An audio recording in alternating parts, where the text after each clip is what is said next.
liquid and powder or an acrylic system, it's really important that the temperature is right, because if the temperature is too low, the product will have difficulty in curing or polymerizing, which is what makes the product to set. So what happens is that you've got all of these little monomers that need to link together, and they rely on heat within the client's finger and the environment or salon for those links to actually happen. If they don't happen because you've got a low temperature in the salon, you'll have crystallization around the outside of the nail, and therefore when you file, you'll have quite a bit of the acrylic missing because of that crystallization. So it's really important to make sure that your products are at the right temperature.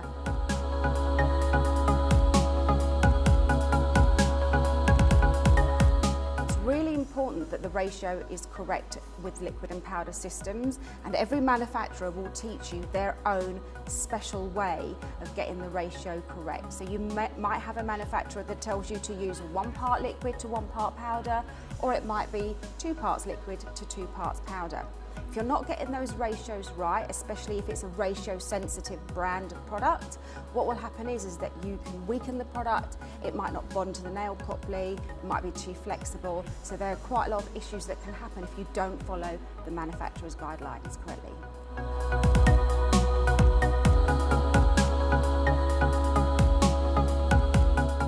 People are doing a lot of YouTube videos nowadays, and you'll see a lot of people demonstrating and using quite large acrylic brushes. The reason they use a larger brush is because the brush will hold more liquid, more of the monomer product. When it holds more product, you can then get on a 1 bead application, which is quicker. However, there are some downfalls with that, because if you're holding a lot of liquid in your brush, you're then risking that liquid going all around the cuticle area onto the skin. And if that is repeatedly happening, what happens is that that client can then become allergic to the product because their skin is overexposed. So it's very important that you choose the right size brush and don't try to get everything on in one application with a really big brush.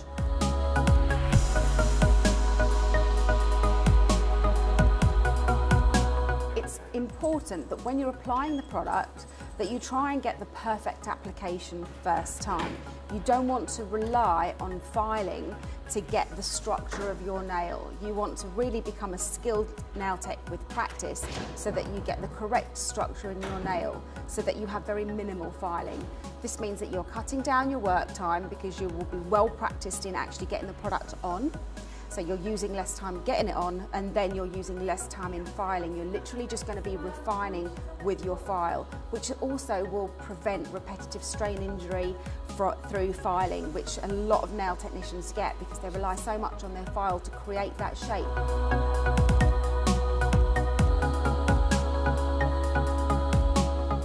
So there are different brands that show you different arch placements. The way that we at Harmony teach is that you can find your arch placement when you look at the natural nail. You can't see it on mine, but when you press down the natural nail, you can see an area that goes white. That's the area that you need to build up your arch placement in, because if you're going to stress that nail, if you bash that nail, that's where it will fold and split at the sides. So that's really important, that your arch placement is there to protect the nail from any accidents that you might have.